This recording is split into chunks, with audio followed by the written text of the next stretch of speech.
ವೀಕ್ಷಕರಿಗೆಲ್ಲ ನಮಸ್ಕಾರ. ನಾನು ನಿಮ್ಮ ರಾಧಿಕಾ ಜೈನ್. ವೀಕ್ಷಕರೇ, ನಾನು ಬ್ರಾಹ್ಮಿ ಆರ್ಗ್ಯಾನಿಕ್ಸ್ ಅಂತ ಮಲ್ಲೇಶ್ವರ ಮೈತ್ ಕ್ರಾಸಲ್ಲಿ ಒಂದು ಆರ್ಗ್ಯಾನಿಕ್ ಗ್ರಾಸರಿ ಸ್ಟೋರ್ ಓಪನ್ ಮಾಡಿದ್ದೀನಿ. ಅದರಲ್ಲಿ ನಾವು ಇಟ್ಕೊಂಡಿರುವಂಥ ಸೇಲ್ಗೆ ಇಟ್ಟಿರುವಂತಹ ಒಂದು ಆರ್ಗ್ಯಾನಿಕ್ ಗ್ರಾಸರಿ ಐಟಮ್ಸ್ ಯೂಸ್ ಮಾಡಿ ಕೆಲವು ರೆಸಿಪೀಸ್ ಮಾಡೋದು ತೋರಿಸ್ತಾ ಇದ್ದೀನಿ. ಅದೇ ರೀತಿ ಇವತ್ತು ನಾನು ತೊಗರಿಬೇಳೆ ಚಟ್ನಿ ಪುಡಿ ಮಾಡೋದು ತೋರಿಸ್ತೀನಿ. ನೋಡಿ, ಇದು ಅನ್ಪಾಲಿಶ್ಡ್ ತೊಗರಿಬೇಳೆ, ಆರ್ಗ್ಯಾನಿಕ್ ಅನ್ಪಾಲಿಶ್ಡ್. ನೋಡಿ, ಇದು ಆ ಶೈನಿಂಗ್ ಇಲ್ದಲೇ ಇರೋದು ನೋಡಿದ್ರೇ ಗೊತ್ತಾಗ್ಬಿಡುತ್ತೆ. ಮತ್ತು ಇದು ಉದ್ದಿನಬೇಳೆ, ಇದು ಆರ್ಗ್ಯಾನಿಕ್ಕೇನೆ. ಆ್ಯಕ್ಚುಲಿ ಇದನ್ನೆಲ್ಲ ತೊಳ್ಕೊಳ್ಳಬಹುದು, ತೊಳೆಯೋದೇನು ಬೇಕಿಲ್ಲ. ಇದು ಆರ್ಗ್ಯಾನಿಕ್ ಟೈಪಲ್ಲಿ ಮಾಡಿರೋದು, ಮತ್ತು ಕ್ಲೆನ್ಲಿನೆಸ್ ಬೇಕಿರೋ ತೊಳೆದು ಇಟ್ಕೋಬೋದು. ಆಮೇಲೆ ಇದು ಹಾಪ್ಕಾಮ್ಸಿಂದ ತಂದಂತಹ ಹಸಿರು ಮೆಣಸಿನ್ಕಾಯಿನ ಒಣಗಿದ ಮೇಲೆ ನಾನು ತುಂಡು ಮಾಡಿ ಇಟ್ಕೊಂಡಿದ್ದೀನಿ. ಸೊ ಇದು ಆರ್ಗ್ಯಾನಿಕ್ಕೆ. ಹಾಪ್ಕಾಮ್ಸಲ್ಲಿ ಸಿಗೋದೆಲ್ಲ ಲಾಲ್ಬಾಗಲ್ಲಿ ರೈತರು ತಂದು ಆರ್ಗ್ಯಾನಿಕ್ ಅಂತ ಮಾರೋವಂಥದ್ದು. ಮತ್ತು ಇದು ಹುಣಸೆಹಣ್ಣು ತೊಳೆದಿಟ್ಕೊಂಡಿದ್ದೇನೆ, ಸ್ಮಾಲ್ ಪೀಸು. ಇದು ನಮ್ಮ ತೋಟದ್ದೇನೆ, ಗರ್ಡನ್ಗಿರಿ ತೋಟದ್ದು, ಆರ್ಗ್ಯಾನಿಕ್ ಪ್ಯೂರ್ಲಿ. ಮತ್ತು ಇದು ಪಿಂಕ್ ಸಾಲ್ಟ್, ಇದು ಒಂದು ಕ್ರಿಸ್ಟಲ್. ನಾನು ಈ ಹಿಂದಿನ ಕೆಲವು ರೆಸಿಪಿಗಳಲ್ಲಿ ಪೌಡರ್ ಸಾಲ್ಟ್ ತೋರಿಸಿದ್ದೆ, ಇದು ಕ್ರಿಸ್ಟಲ್ ಸಾಲ್ಟ್. ಇದನ್ನೆಲ್ಲ ಯೂಸ್ ಮಾಡ್ಕೊಂಡು ಮಾಡ್ತಾಯಿದ್ದೇನೆ. ಒಂದು ಎಳ್ಳಿನ ಪೊಟ್ಟಣ ಇಟ್ಕೊಂಡಿದ್ದೇನೆ, ಕೊಬ್ಬರಿ ಮತ್ತು ಆಯಿಲ್ ಕಂಟೆಂಟ್, ಕಡಲೆಕಾಯಿ ಬೀಜ, ಎಳ್ಳು ಮತ್ತು ಬೆಲ್ಲಕ್ಕೋಸ್ಕರ. ಇವಾಗ ನಾನು ಫಸ್ಟು ಈ ಕಬ್ಬಿಣದ ಬಾಣಲೆ ಯೂಸ್ ಮಾಡಿಕೊಂಡು ತೊಗರಿಬೇಳೆ ಹುರ್ಕೋತೀನಿ.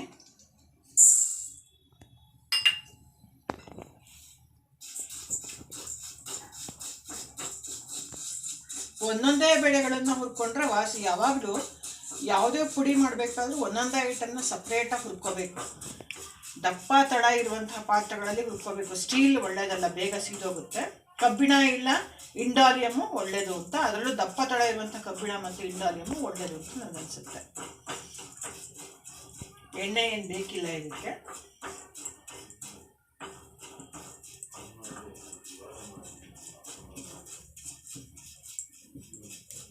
ಸ್ಟಾಪ್ ಮಾಡಿ.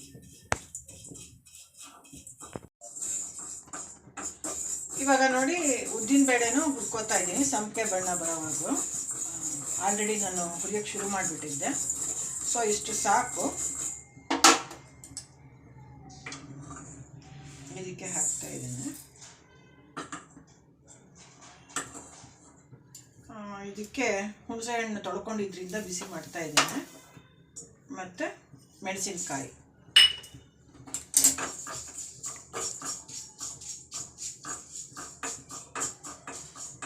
ಮೆಣಸಿನ್ಕಾಯಿ ಇದು ತುಂಬ ಖಾರ ಇದೆ. ಆಫ್ ಮಾಡಿಬಿಟ್ಟೆ, ದೂರದಿಂದನೇ ಹುರಿತಾ ಇದ್ದೀನಿ. ಹುಣಸೆ ಹಣ್ಣಲ್ಲಿ ನೀರಿನ ಅಂಶ ಇರಬಾರ್ದು.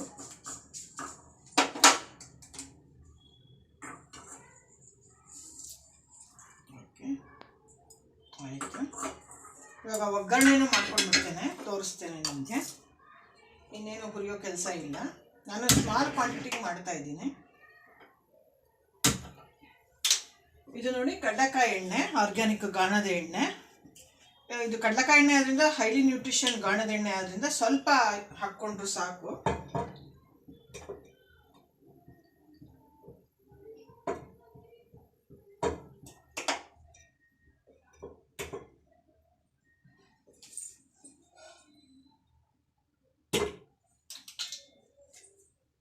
ಸ್ವಲ್ಪ ಹಾಕೋತಿದ್ದೇನೆ. ಇದು ಒಗ್ಗರಣೆಗೋಸ್ಕರ ಇವಾಗಲೇ ಮಾಡಿಟ್ಕೋತಾ ಇದ್ದೇನೆ.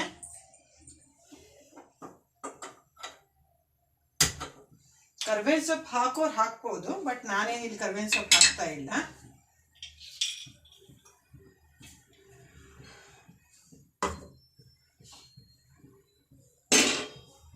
ಕಾದಿದೆ. ಮಾಮೂಲಿ ಸಾಸಿವೆ ಚಟಪಟ ಅನ್ನೋಷ್ಟು. ಚಟಪಟ ಅಂತ ಅಂದಮೇಲೆ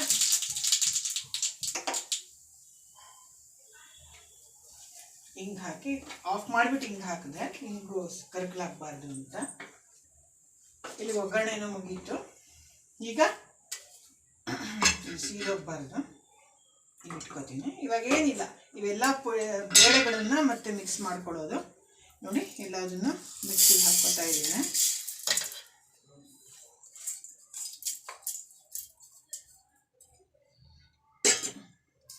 ಉಪ್ಪು ಹಾಕ್ಕೊಂಡಿದ್ದೇನೆ, ಕ್ರಿಸ್ಟಲ್ ಸಾಲ್ಟು. ಇನ್ನೊಂಚೂರು ಹಾಕ್ಕೋತೀನಿ.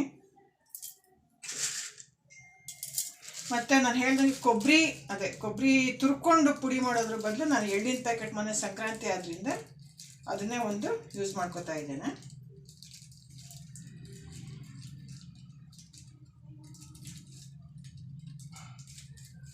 ಇದರಲ್ಲಿ ಕೊಬ್ಬರಿ, ಕಡಲೆ, ಹುರ್ಗಡ್ಲೆ, ಕಡಲೆಕಾಯಿ ಬೀಜ, ಎಳ್ಳು, ಬೆಲ್ಲ ಎಲ್ಲವೂ ಇದೆ ಅಷ್ಟೇ. ಇವಾಗ ಇದನ್ನು ಮಿಕ್ಸಿ ಮಾಡಿ ಒಗ್ಗರಣೆ ಹಾಕ್ಬಿಟ್ರೆ ಆಯಿತು. ಮಿಕ್ಸಿ ನುಣ್ಣಗೆ ಮಾಡೋದು ಬೇಡ, ತರಿಯಾಗಿ ಮಾಡ್ಕೊಳ್ಳಿ.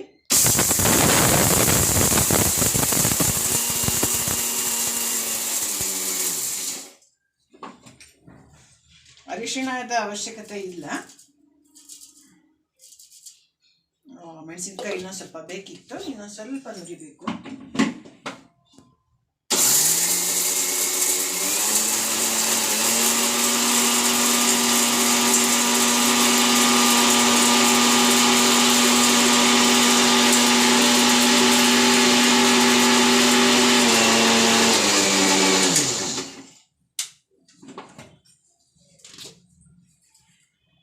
ಪುಡಿ ರೆಡಿಯಾಗಿದೆ.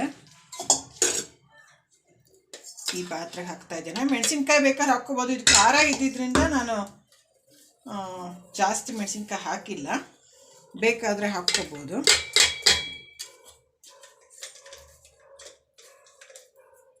ತೊಗರಿಬೇಳೆ ಸ್ಮೆಲ್ ಬರ್ತಾ ಇದೆ, ಹುರಿದಿರೋ ತೊಗರಿಬೇಳೆ ಪುಡಿ ಸ್ಮೆಲ್ ಬರ್ತಾ ಇದೆ.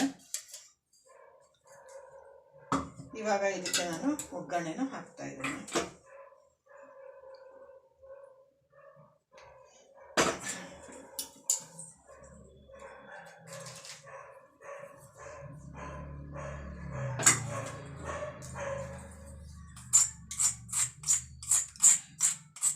ನಾನು ಶಾಪಿಂದ ಬಂದು ಮಾಡ್ತಾ ಇರೋದ್ರಿಂದ ಸಾಮಾನುಗಳನ್ನು ತೆಗೆದಿಡೋಕ್ಕಾಗಿಲ್ಲ. ಎಲ್ಲ ಇಲ್ಲೇ ಇದೆ. ಓಕೆ,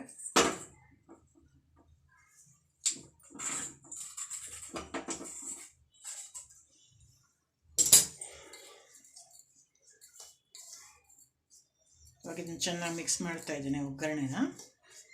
ಅದೇ ನಾವು ಹೇಳಿದಾಗೆ ಉಪ್ಪು, ಖಾರ, ಬೆಲ್ಲ ಬೇಕಾದ್ರೆ ಹಾಕ್ಬೋದು. ಕೆಲವರು ಹುಣಸೆಹಣ್ಣು ಬೆಲ್ಲ ಯಾವ ಪುಡಿಗಳಿಗೂ ಹಾಕಲ್ಲ, ಚಟ್ನಿ ಪುಡಿಗೂ ಕೆಲವು ಕಡೆ. ಬಟ್ ನಾವು ನಮ್ಮನೇಲಿ ಹುಣಸೆಹಣ್ಣು ಹಾಕ್ತೀವಿ. ಹುಣಸೆಹಣ್ಣು ಹಾಕ್ದಾಗಲೆಲ್ಲ ಬೆಲ್ಲ ಹಾಕ್ತೀವಿ. ಅದು ನಮ್ಮಮ್ಮ ಹೇಳ್ಕೊಟ್ಟಿರೋದು. ಮತ್ತು ಈ ತೊಗರಿ ಚಟ್ನಿ ಪುಡಿ ಮಾಡುವಾಗ ಉದ್ದಿನಬೇಳೆ ಹಾಕಲ್ಲ, ಕಡಲೆಬೇಳೆ ಹಾಕ್ತಾರಂತೆ ಸಮ ಪ್ರಮಾಣದಲ್ಲಿ. ಬಟ್ ನಾನು ಮಾಮೂಲಿ ಚಟ್ನಿ ಪುಡಿಗೆ ಕಡಲೆಬೇಳೆ, ಉದ್ದಿನಬೇಳೆ 1 ಮತ್ತು 1/2 ಇಷ್ಟುನಲ್ಲಿ ಪ್ರಪೋರ್ಷನಲ್ಲಿ ಹಾಕೋದ್ರಿಂದ 2:1 ರೇಷನ್ನು. ನಾನು ಅದೇ ರೇಷನ್ನಲ್ಲಿ ತೊಗರಿಬೇಳೆ, ಉದ್ದಿನಬೇಳೆ ತೊಗೊಂಡಿದ್ದೀನಿ, ಕಡಲೆಬೇಳೆ, ಉದ್ದಿನಬೇಳೆ ಬರಲಿ. ಓಕೆ, ತೊಗರಿ ಚಟ್ನಿ ಪುಡಿ ರೆಡಿ ಇದೆ ನೋಡಿ. Thank you.